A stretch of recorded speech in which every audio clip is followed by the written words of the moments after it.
Right, so my presentation is around evaluating the impact of negotiated ground rules or learning principles, as I like to also call them, on student engagement in online breakout rooms. So I did this small piece of research as part of my postgraduate certificate in professional higher education, and I'll discuss that and discuss my findings with yourselves. So just a brief personal introduction. I'm actually graduated in computer science engineering, and then my master's in applied criminology and police management. Before I came into education, I was a police officer for 30 years, and the reason I joined the police was to make a difference, I guess, to the communities, and I was very passionate about making sure that the best possible service provided to the people where I lived in, and of course to the local communities.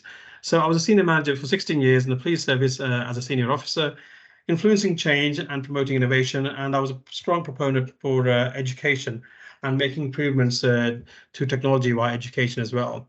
After retiring from the police service, I joined the Staffordshire University as a lecturer, and I'm a lecturer at the Institute of Policing, and I have a strong passion for innovation and higher education, hence my research into this topic. So that's a brief personal introduction.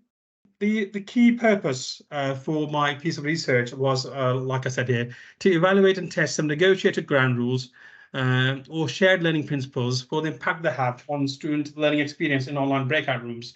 And the reason for me for doing that was because I had been teaching now for a few months on the course, and we all know when you're teaching and breaking students out into online breakout rooms, we're not able to go in each room. So what happens in the room, it depends upon how active the students are and what their subject is that they're discussing, and it depends then their own interactions and their own sort of you could say their own personal preferences.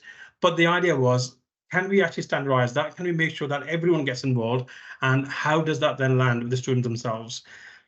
So there's some research done it already, as you can say, from Z et al, that online teaching and breakout rooms have increased since the pandemic. There's no secret, and we all know that. And also, breakout rooms are now used more frequently than before, and that's also one of the results from the pandemic. And Chandler 2016 talks about that in detail in their research. And we all know that student engagement is absolutely important, and there's research there, abundance around that, especially said by Kahu 2013 as well, because the more students are engaged, the better they become at their learning experience, and the more informed they are from the special topic that's been taught or has been discussed. So that was my key purpose, just to ensure that the breakout rooms online, the students can be as much engaged as can be possible. And is there anything we can do to make them that more structured?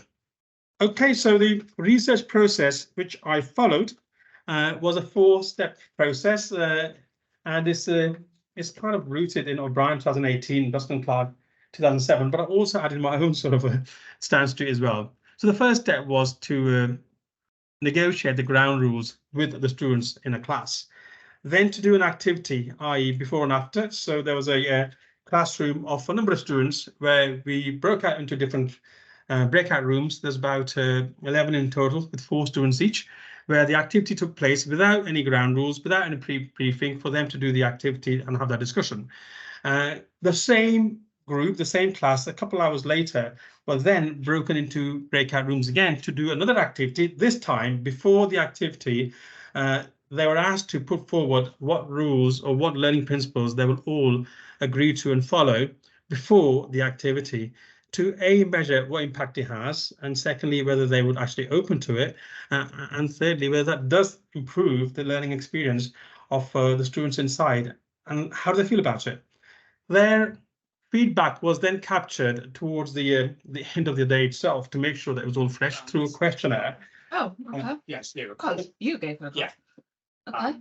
She says it shouldn't make a difference. I think Okay. someone's No, I microphone's think just it's come on muted. Original Well, request. I'll just stop because are we okay? Yep, I think we're all good. Okay, so step 3, if everyone's with me, the step 3 was then to collate their feedback, because this is like a live experiment. Through a questionnaire. The questionnaire had 8 questions, both closed and open, and I'll discuss that in the following slides. And then that was triangulated through a focus group made of 6 volunteers to see exactly what their thoughts. The focus group were not aware of what the feedback from the questionnaires was, because that was done independently. So just to see what the general feedback was. And the 4th step was to to analyze the feedback and collect all the feedback to see how the students, what they felt from this experiment. So it was kind of an action-based research and experiment. Okay, I'll just briefly discuss here the scope, benefits and limitations to the study or the process. I say the process because it was an experiment done over a day. The limitations are it was a small scale study, part of my postgraduate certificate. It was sample size of 44 students, all the small, but it's still something to take note of. The positive thing was it was before and after experiment, so you could see exactly how they reacted before and after. It was done over a single classroom, so that's the limitation. It wasn't a wider research, but the positives were the conditions for the action research, i.e. the classroom, the technology, and everything that surrounds it in terms of environment was same for both before the actual learning principles were introduced and after they were agreed. So that was same. There were same students in all the breakout rooms. We did not change the students. So there's 4 each in each breakout room, 11 breakout rooms. There was 4 same students in the 11 breakout rooms. So that stayed the same, and it was the same course. So as much effort was put in place to ensure that any biases were minimized and any sort of contamination was minimized as well. But I do totally appreciate that it was a small sample size compared to larger scale studies, and there are limitations in that respect. Okay, so what were the findings analysis from the actual research itself? So after doing that action set for the first group of activities in the breakout rooms where there was no negotiated ground rules applied, it was just simply off you go, discuss this issue and come back and present your findings, to the one which was done a couple hours later with a set of 4 ground rules that they agreed at the time, and the ground rules that they did agree, or should I say learning principles, were in brief that they will all put their cameras on, which is trusting. They will all try to engage, and they will set tasks for each other and agree a spokesperson's feedback. And also they will encourage the persons who have been speaking less in the previous lessons so that they actually support them, their development. So there's 4 main ground rules or learning principles, I'd like to call them, that the classroom here put forward themselves. So I have to stress that these principles were actually recommended by themselves, and then they all and I totally understand sometimes peer pressure comes in, but this was from themselves. So from the questionnaire that was given out to 44 students, 37 actually responded to the questionnaire. So it's a good 84% response rate, which is fantastic when you consider questionnaires. And 94% of the respondents who actually answered, they said they were satisfied with the negotiated ground rules. Now, this was done independently. They all had their questionnaires come through their own sort of devices. So, they had free consent to say whatever they want to say there. 75% of the respondents followed the ground rules in the experiment. So when the respondents was asked, well, do you think other people follow the ground rules? 75% said, well, yes, we think they did. But when they were asked, did you follow them? 89% said they did. So that's interesting. So if you look at the research into studies and social environments and all, when you ask people about them, they'll always answer more in positive compared to the wider group. So that was interesting. And if you look at Kagan's principles, Kagan's Pies principles, 1998, they would talk about that as well.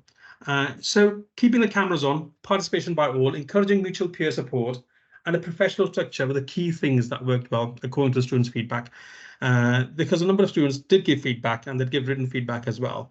So out of the 37, there's about 31 who gave some written feedback in terms of the questions, because the questions really asked them, what exactly was it that went well?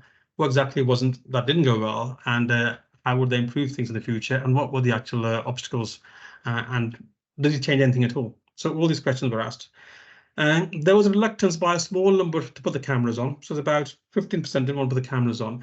And that was because they had IT issues, or some didn't like their background. And as simple as it is, some students didn't know how to change their background on the screen. So there's small little things that came out. And there's also social economic factors which people gave. I don't want to put the background because I feel comfortable by not doing so. So there was no, they weren't forced to put the cameras on. It was just left at it as it is. There's 15% who didn't want to do that. And there's about 10% who didn't like the ground rules. So they kind of found, it didn't make any change whatsoever. And that could be because some people we're all different, how we learn, and maybe that they're just happy the way things are, or some people just don't like that extra level of intrusion. But there was 10%, a small number, that didn't like the whole idea of having a negotiated ground rules. So in the main, 82% found the ground rules effective and aided their learning, according to their feedback. It was also seen as a neurodiversity positive factor. And I say that because there was in the focus group, and this was very powerful, one of the students said that they found the learning principles or ground rules really helpful because it allowed them to say their piece in their own time, because the ground rules said that everyone would be allowed to have a say, then everyone would participate. So they felt that they weren't rushed by other participants there. And I think that was pretty positive. So there's a bit more work that needs to be done around that, because if that's the case, then it's something that needs to be considered for the future. The focus group consisted of 6 students. They were all volunteers, and they all independently supported the feedback that came from the questionnaires. So in the main responses from the questionnaire focus group, support the hypothesis that negotiated ground rules or learning principles, because ground rules can be a term sometimes by people find, oh, this has been imposed on us. I would say agreed learning principles, or learning principles that students are happy with, they tend to show here that improve engagement.